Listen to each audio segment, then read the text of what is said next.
And so I'm so honored to have Reverend Paula Belleggie here to give you today's message. Thank you. Thank you so much. Let's do it. Thank you. So thank you for that, Z. And yes, we were ready to quit many a times, but we just kept plugging along and kept saying that somewhere in this heart of our calling, there is a reason that we are here. And so I'm grateful to see you still doing so well and lighting hearts of many. And I'm grateful to be doing ministry as well still. I mean, it's been a long time. 13 years for us, right? Yep. Way to go. Way to go. Well, before I get right into this, I just want to say what blessing it is to see all of you, because CSL Denver is very near and dear to my heart. This was the first place that Alzia and I had a letter of call, was here with you all. And we kind of grew up all over you. So thank you for giving us a place to cut our teeth and to become the ministers that God really wants us to be. And I do believe that we are both being that now. So hopefully I get to be that with you today. So today I'm speaking to you about the power and the possibility of vulnerability. In Japan, there's a concept known as wabi-sabi. Anyone familiar with that? Wabi-sabi, not to be confused with our favorite sushi condiment, wasabi. This is wabi-sabi, which is actually a celebration of the value of imperfection. It sees the cracks and flaws as something to be treasured, something that has value. And it's not something to fix or address, rather something to behold, and behold it in love, behold it for all its beauty. Now, I first encountered wabi-sabi when my ex, who was returning my possessions as she was court ordered to do. We met in a parking lot in Walmart, and there were several boxes in the back of the pickup, and she began to drop these boxes on the asphalt. Meanwhile, one of our other colleagues that we were in school with went running over trying to catch them. Well, as a result of that, you see, I have a smile on my face now. I did not smile about this for a long time, but I'm smiling now because I discovered wabi-sabi. So one of the things that happened, because there was absolutely nothing wrapped, no bubble wrap, no protection whatsoever, and many, many things were broken. But the thing that broke my heart that day was the last gift my mother, who had just recently died, gave me, which was an Italian hand-painted platter. And I'm Italian, in case you can't figure out by that last name of mine. And it was beautiful. And it was broken and cracked all along one of its edges. And I used to display this and always look at it. Occasionally I'd take it down and serve pasta or something in it. But I always treasured this. And here it was, broken in pieces. And I cried. And then I thought, gosh, this means so much to me that I moved from wabi-sabi, broken imperfection, and I, for the first time in my life, practiced the art of kintsugi. I hope I say that right. Are you familiar with that? Yeah, so that's when the Japanese take something that is broken. In fact, sometimes they deliberately break it, and they put it back together with gold lacquer. And it becomes more beautiful than it was when it was broken and before it was broken. So it's just an evolution of this beauty, of this seeming imperfection. And so I didn't do it with gold, I'll be honest. I was still in ministerial school. I did it with some very strong Gorilla Glue. So, Gorilla Glue is my friend. It is, too, a fantastic expression of the divine. So I spent 3 months. I would come home from work or school, and I would just painstakingly put back pieces of this beautiful platter. And I, to this day, have that broken platter on a little easel, and it hangs up in the kitchen of my cabin in Evergreen. It's beautiful, and I think it's more beautiful because it was broken. And here's the thing. She was shattered in pieces, and nothing would change the fact that that bowl, that serving platter, was given to me with so much love from my mother. And I don't think it's any accident that that's the first thing that came to me when I started looking at vulnerability. Because vulnerability is about sometimes showing those cracks and seemingly broken parts of ourselves. And we think it's going to kill us, crush us, devastate us. And instead, it empowers us to be more of who we really are. Because let's be honest, we're obsessed with being perfect, aren't we? Right? Don't we? We find that as a society. Let's be perfect. And the chase for perfection can be toxic. It can cause us to have such fear, right? Whether it's public speaking, you can tell I don't have an issue with that. You can tell Z doesn't have an issue with that. Neither one of us have a problem with that. But each of us have our own fears. And we have this need to say or do the right thing in front of others. And if this is left unchecked, it can lead to more serious mental health issues. I know that. I'm a chaplain at a mental health hospital. And it can lead to things like deep anxiety. It can lead to depression. It can also lead to something almost everyone experiences, the imposter syndrome. You all familiar with that? Yeah. Like one of these days you're going to find out that I'm not really a minister. No, I am. So, yeah, I hope so. But here's the thing. In that chase for perfection, I admit this. Okay, yes, it's very important as a clinical chaplain and an educator of there. I need to be very educated.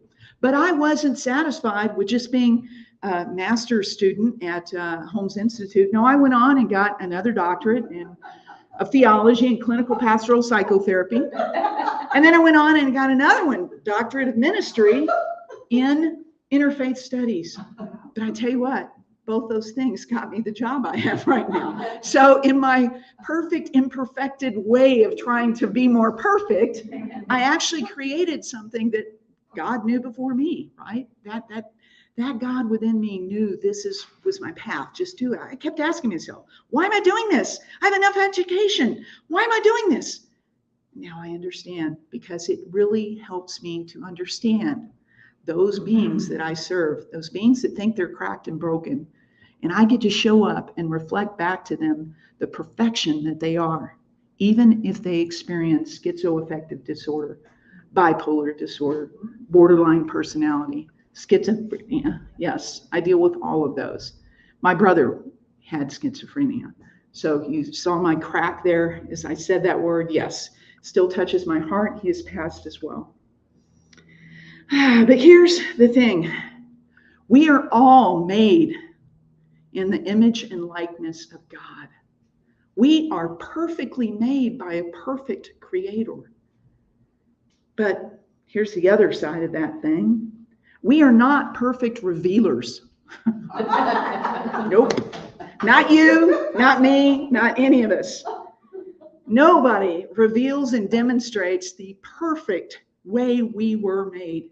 And we are made, and we're still that. Not even that person that you know that dresses perfectly, seems just ridiculously intelligent, and has everything together. Even that person, you know you're thinking of that person right now, right? This kind of makes you feel uneasy every time you're around him or her, or they. And you just know that somehow they've got it together and that we don't. We have all made mistakes, missing the mark, right? That's what we say about sin and New Thought. We have a great concept that I think goes along with this idea about our vulnerability and our perfection in the midst of that. It is all about just missing the mark. It's an old archery term. You guys know this, right? About sin, what it means. What's it mean? Miss the mark. So when they were playing archery, they'd pull out that bow and they'd pull it back and it'd go and it'd miss that mark. And somebody would scream out loud, "Sing!" Well, that's all sin is, really. It's just missing the mark. And it's perfectly, perfectly imperfect. And when you recognize that nobody is perfectly demonstrating their perfection, it is insanely liberating. Seriously, because then you know, okay, I can be as silly, I can mess up, I can screw up, and believe me, I do it on a regular basis. So it just makes everything better. We can develop more deep and meaningful relationships. We can embrace more experiences if we're not always worried about screwing up, because it's really okay.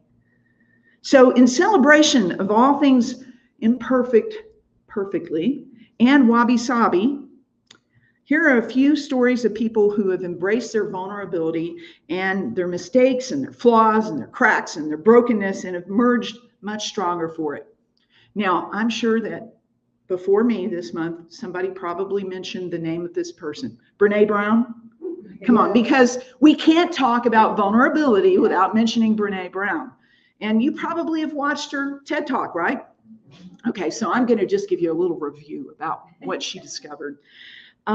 She was a social worker, or still is actually, a researcher and a storyteller, and she delivered that game-changing TED Talk, right, where she actually talked about it. And that's been viewed more than 58 million times. Did you know that? 58 million times. That's a lot. That is a lot. And in her talk, she speaks about how in her desire to discover more about human connection, how she ended up being on a personal path to embrace her own vulnerability. She was raised in one of those families, perhaps you were too, suck it up, right? Any suck it up family members here? Yep. Suck it up, get it done. She spent years trying to outrun her own perfection. So, who knows? Maybe she was gluing together a Italian pot that her mom gave her or something.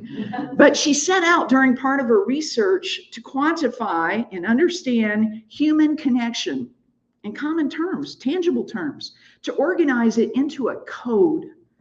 And after speaking to thousands and thousands of people, researchers do that, she found out some things. She found out that the people that had and experienced connection the most had certain things in common. She found that they, one, had a sense of courage and bravery. I know I've got some courageous and brave people here, right? The fact that we show up, come on. We're still having little remnants of thinking, oh, we can't gather together for church. We're just going to stay at home in our PJs. We're going to drink a cup of coffee and just do it that way. But you got up, you put on your clothes, you put on your smile, and you're here. That takes a certain kind of courage and bravery right there. And the second thing in common that this group of people had that experienced human connection, they embraced vulnerability. Amazing, right? And she found out that as someone who rejected vulnerability her whole life, it led her to a little breakdown. Now, those were her words, not mine. I don't say the word breakdown or insane without thinking about it anymore because it can hurt someone that I serve. So I'm very careful. I choose it. When I said it was insanely liberating, I mean it because a lot of my patients are far more liberated than I am, That's, seriously.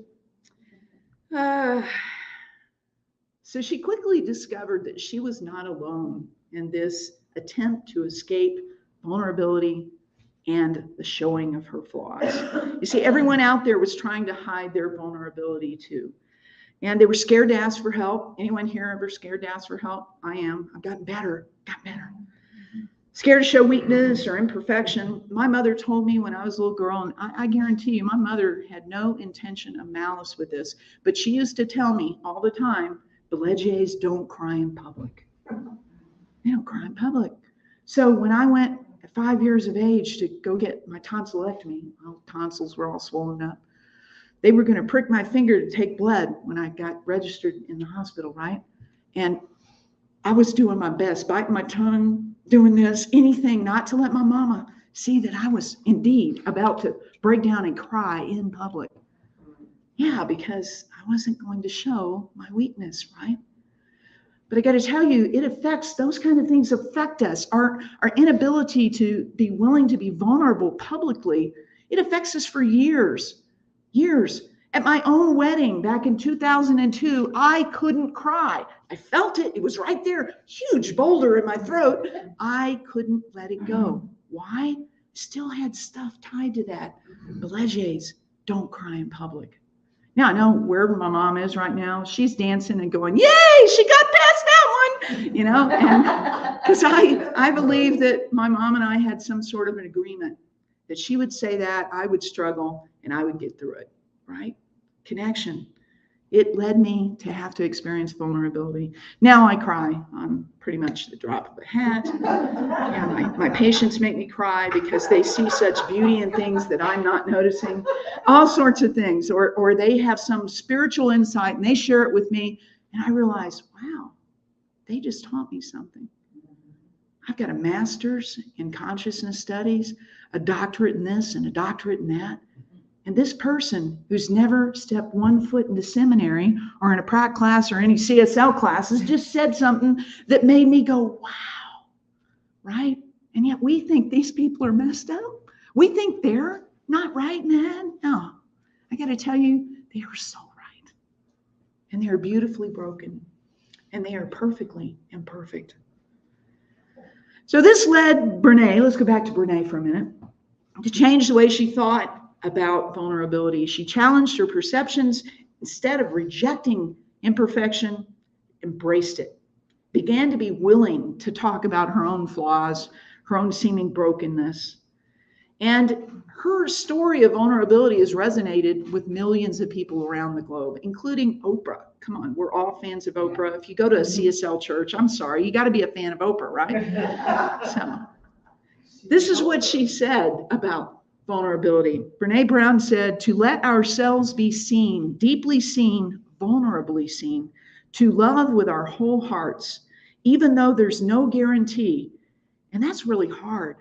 To practice gratitude and joy in those moments of terror when we are wondering, and I know you've all wondered this, can I love you this much? Can I believe in this passionately? Can I be fierce about this? Just to be able to stop and say, and instead of catastrophizing, I'm really good at that, by the way, getting less good at it, but what might happen, to just say, I'm so grateful, because to feel this vulnerable means I am alive. I am alive. So the next time you feel that warm feeling coming up your face, and you're thinking, oh my God, I'm embarrassed, or I'm feeling ashamed, just remember that you're alive. You're alive in the perfect imperfection that God made you. Yeah, so go out there, be vulnerable. So Salvador Dali said, you all know him, the great guy that painted things a little upside down in every which way. He says, have no fear of perfection, you will never reach it. Wow. Well, I'm here to tell you, have no fear of perfection because you already have it. Instead, focus on your ability to reveal it, to demonstrate it, okay? You already have it within you. Let's talk about Tina Fey, another person who's embraced her vulnerability. And who doesn't love her? Come on, Tina Fey, come on, superstar, right? You know, she does all that stuff. She's fabulous. And there are many reasons why she is so likable. But one of the biggest is the fact that she's so vulnerable and open about her flaws. And she really is. She makes it into a good thing. She started her career as an improv comic, which meant she had to get used to slipping up on a perfectly imperfect public platform, right? She had to get used to that. And as ministers, we definitely have to get used to making mistakes in public. Oh yeah, because we do. Rather than trying to nail every joke, she embraced mistakes as part of her comedic persona. And as publicly said, some of her best jokes have actually come straight out of mistakes. So here is a fabulous spiritual quote from Tina Fey. Are you ready? In improv, there are no mistakes, only beautiful, happy accidents. And many of the world's greatest discoveries have been by accident. She says, look at the Reese's peanut butter cup and Botox. Right? Remember those old commercials? We're all old enough to remember those, right? The guy's walking by and he gets chocolate in that guy's peanut butter, and he gets peanut butter on that guy's chocolate. And behold, the Reese's peanut butter cup is born, right? And Botox was created by a scientist that was developing something to cure double vision. And the side effect is, oh my goodness, it makes wrinkles go away. Now, if that's not perfect imperfection, I don't know what is. So great. Yeah. So Tina Fey even won a Primetime Emmy for her role. And she has just blessed us all making us all know that we can screw up and still breathe.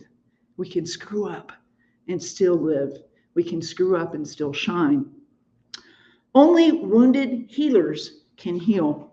In clinical chaplaincy, we teach a concept that was actually first presented by, I'll say Henry Nouwen, but it's really Henri Nouwen. And it is the concept that only wounded healers can heal. We also teach in clinical chaplaincy that healers harmed and harmful can hurt people without intention. No intention of malice, just ignorance. And so we have to be aware of this. And many people that go into the helping professions like ministry, like counseling, like chaplaincy, they have a lot of wounds. And if those folks don't take care of themselves, myself included in that, I still see a therapist. I have to make sure that I'm aware of my flaws, aware of where I'm tender, so that I can serve people that are in extremely vulnerable situations more fully, more completely, and without harm. Many years ago, my mentor and chaplaincy teacher spoke about trauma. He reminded me that we are all wounded. Now, my new thought self at that time wanted to stop and think, say, no, that's not true. No, we're not. We're perfect, right? We're whole and complete. But after thinking about it and living into my chaplaincy and seeing all of that which seemed to be broken and imperfect and death, I realized that no, that's not true. We are all wounded. But it's up to us to find our wholeness beyond that, to see through the cracks of our brokenness to the light that shines so brightly behind them. The difference in each of our situation is whether or not we can accept our own story. We are the only persons that can write the narrative of our lives, and we're the only persons that can edit that narrative of our lives. We are the people that rewrite the story. So who are the wounded healers? Many of us in helping professions are wounded healers. I'm a clinical chaplain and spiritual counselor, and I am a wounded healer. And I am also a perfectly perfect human being, made in the image and likeness of God, just like you are. Many of you have heard of Mother Teresa, and we think, oh, Mother Teresa, look what she did. After Mother Teresa died, we found her journals and discovered she struggled with doubt in her faith. She was experiencing crises of faith every single day. Now I still question whether it was ethical for us to open up her journals and read about that. And yet, what a gift, right? Like wherever she is right now, she's probably not concerned at all about being vulnerable.